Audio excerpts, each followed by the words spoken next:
see later on that she's familiar. Right. That's the reason why she shows that everybody should fast. But that's medrash. But in terms of what you're saying, in terms of it works beautifully. Because if I'm in the eyes of Achashverosh, that the accusation, these people are all over the place. That means they're in every Medina, right? So here she comes, she says, I'm a Jew. So in other words, it doesn't in any way go against what he was trying to achieve. By getting somebody that doesn't come from just another nation. But the problem is it's all from all the different places. Right, well, there's several issues with that. There's several issues with that. The first of which is she doesn't come and say I'm a Jew.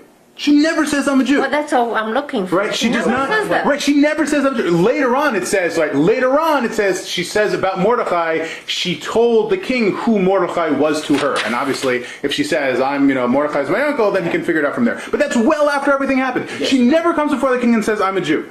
But what she does say is she says she needs to say my people. And regardless of, whether majority, minority, doesn't matter, that she got her job not by saying, hey, I'm a Jew and the Jew are all over the place. She got her job by saying, I'm just Persia. That's all I am. You can't box me into any corner. Because obviously there were many people who hated the Jews spread throughout the kingdom too. Right? There are people who are writing letters and calumnies all throughout, Divrei Yamim, Ezra Nehemiah. Right? People don't like the Jews. Jews aren't so popular everywhere. But if I'm just Miss Persia, who wouldn't like Miss Persia? What good Persian wouldn't? Speaking of a people who are spread all over the land. Which meant there are people all over who don't like them. Is Miss Persia.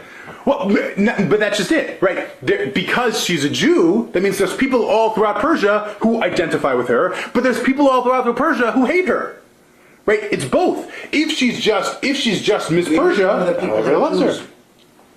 I'm sorry? How do we know people hate Jews at this time? Well, that's what I'm saying. Who said they hate There's her? no indication that people... It's only Haman that's coming. Oh, but again, right, because the king seems to be looking for somebody, he settles on somebody, or he chooses somebody who does not have any affiliation, right, and doesn't push very hard about their affiliation, even though he obviously could have had he so desired, right, it seems like he's looking for someone who doesn't have There were that. a lot of people that were fighting against it. Right, exactly. And again, of course, and again, if you look at the book of Ezra, right? But they're being rewarded. Right. And again, if you look at the book of Ezra, and again, this is not in the Megillah, it's true, but if you look at the book of Ezra, it makes it clear that there are people who don't like the Jews in the reign of Achashverosh.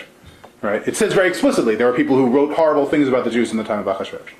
But, right, what terrifies Esther is that she needs to go and she needs to say, I'm a Jew, right? I'm identifying with this people after everything that she said was a lie, right? Right. She said, I don't have the people, etc., etc. So how does she get around this? So what she does is, when the king asks, like, what do you want, etc., she says, oh, I just want a romantic getaway, just a birthday dinner with you and me and Haman. What?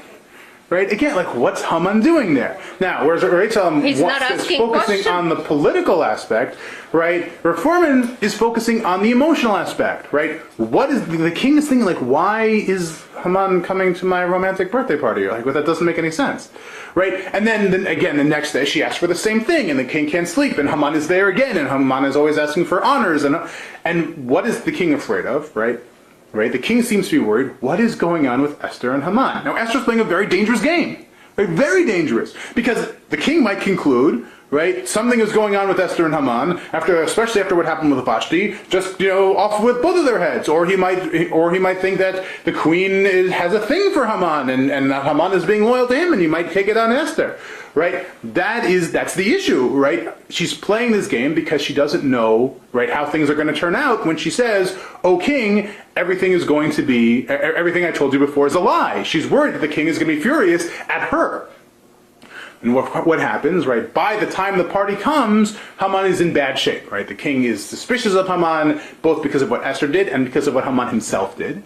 Right, and they go to the party, and the king asks Esther, what do you want? And of course Esther says, right, there's an evil, horrible man who's out to get me and my people. Never specifying the people, because it's the question nobody wants answered. Nobody knows how the king actually feels about the Jews.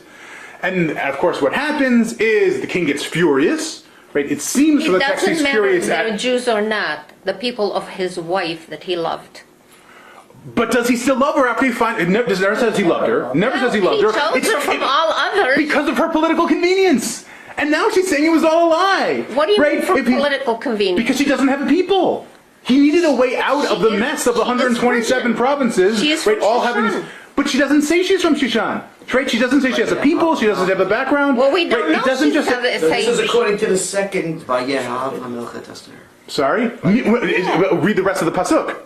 Mikol Hashim. Mikol Hanashim, right? He liked her better than everybody else. That's not the same thing. No, more than anybody else. Okay. So? Just saying. Okay, but based on that, he loved everybody. He just loved her more. I mean, it's not the same thing as. No, he didn't love all of them. He loved her from all of them. He chose her from all Okay, the others. you can certainly read it that way, but again, the question becomes, right, to what degree is this political convenience and to what degree is this an emotional attachment, a deep, lasting emotional attachment that they had on the one night in Tevet they spent together? I remember the Purim puppet show in my day. It's true love. It's true love. Yes, Okay. Yeah, he did. So what happens is Esther comes and she's begging for her people, and she very much plays the damsel in distress, again, playing to the king's, desire to have the submissive woman, etc., etc. And we'll talk about how submissive Esther is, which is, not very at the end of the day, but we'll talk about that next week. But what happens is the king is furious. And Haman, right, who's had a lousy night and hasn't gotten much sleep, overplays his hand, right? He falls on the bed, the king comes in, and that's the end of it for Haman. And the Megillah should kind of be over at this point, right? Haman lost, all right, the Jews win, yay. But there's still a big problem, right? In fact, the biggest problem is yet to come.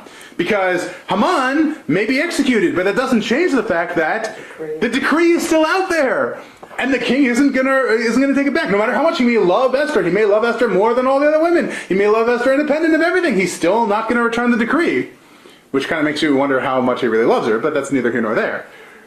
So what happens, right? This time, Esther comes in before the king, and for the first time, what's she doing? She's crying, and she's wailing, and she's, oh, it's so horrible, right? Even for Haman and all that stuff, she didn't do that. But now, because this is the crux, right? What's going to happen with the decree? And the king sort of cops out, right?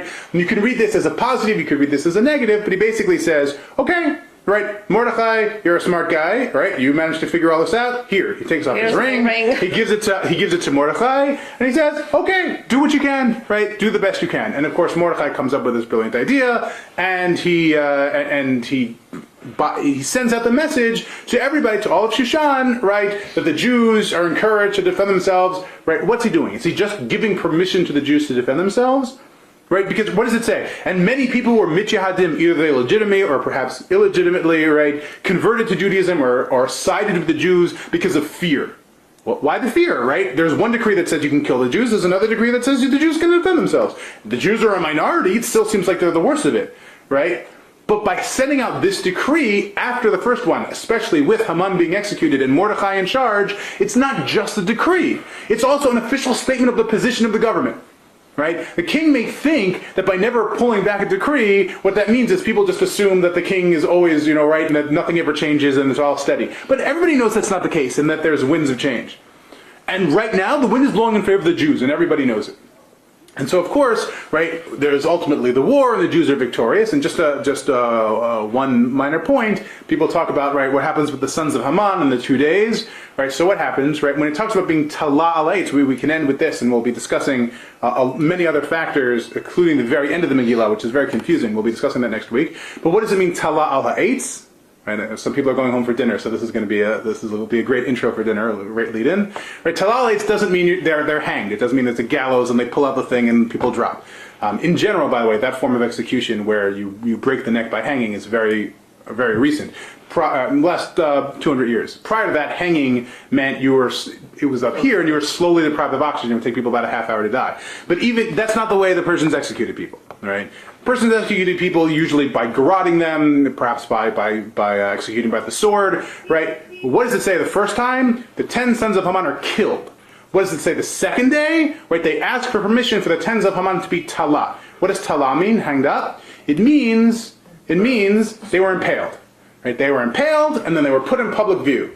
Why would you impale somebody and put them in public view? Which, by the way, halachically you're not permitted to do. What does impaled mean? Impaled means you take a stake or a stick, right? Where Mordechai was supposed to be impaled, right? Shish kebab, yes, exactly. Right on this 50 amot high is where Haman wound up, where it was designed for Mordechai. Right? Why would you do that? As a sign, as a symbol. And again, when you talk about, you want a really great sign that would put fear into people. the house of Mordechai, formerly the house of Haman, featuring the dead, impaled body of Haman and his 10 sons lying there, is a really good way to put fear in people into preventing them from attacking the Jews. So I think we can end there, and next week we will go into both biblical and textual allusions in the Megillah. Thank you all for coming. Thank you.